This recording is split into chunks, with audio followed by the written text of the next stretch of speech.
အားလုံးပဲမင်္ဂလာပါရှင်ဒီနေ့မှာတော့အညာဒေတော့ရဲ့အရသာစစ်စစ်ကိုပေးစွမ်းနိုင်တဲ့ယာဒီစာထန်းသီးချင်ချက်လေးချက်ပြပေးခြင်းပါတယ်ရှင်ဒီဟင်းလေးကိုတော်တော်များများလေးမစားဘူးလားဘူးထင်တယ်နော်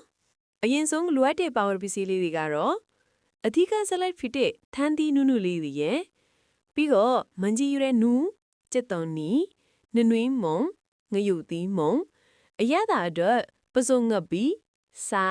ဟင်းခမုံနဲ့စီနေငယ်တို့ပဲဖြစ်ပါရှင်ကဲစချက်ကြရအောင်ဒေအိုရဲစီလီနည်းနည်းထည့်စီပူလာပြီးဆိုရင်တော့ပပလီထားတဲ့စက်သွန်နီနဲ့နနွေးမုံလေးထည့်ပြီးရွှေအိုရောင်တန်းအောင်စီတက်ပြီးမယ်နော်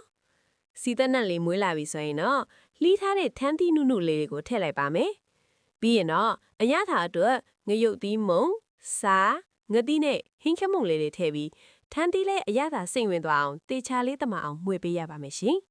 ထန်းသီးလေးတွေနူးယူသွားအောင်ရေလေးနည်းနည်းထည့်ပြီးအဖုံးအုပ်ကခတလောက်တီထားလိုက်မယ်နော်ထန်းသီးလဲနူးဟင်းရည်လဲဆူလာပြီဆိုရင်တော့ထန်စင်ထားတဲ့မန်ကြီးရွက်အနုလေးတွေကိုအပေါ်ကနေအုပ်ပေးလိုက်ပါမယ်မန်ကြီးရွက်လေးတွေနွမ်းတော့ပြီးချင်းဖြုံဖြုံအနံလေးမွေးလာပြီဆိုရင်တော့အရသာအပေါ်ငန့်လေးမြေးပြီးမီးပိတ်လိုက်ရုံပါမယ်ဒါဆိုရင်တော့ထမင်းမြင်စေမဲ့အီလဲပြေစေမဲ့အညာဒေတရဲ့ထန်းသီးချင်ချက်မွေးမွေးလေးရပါပြီရှင်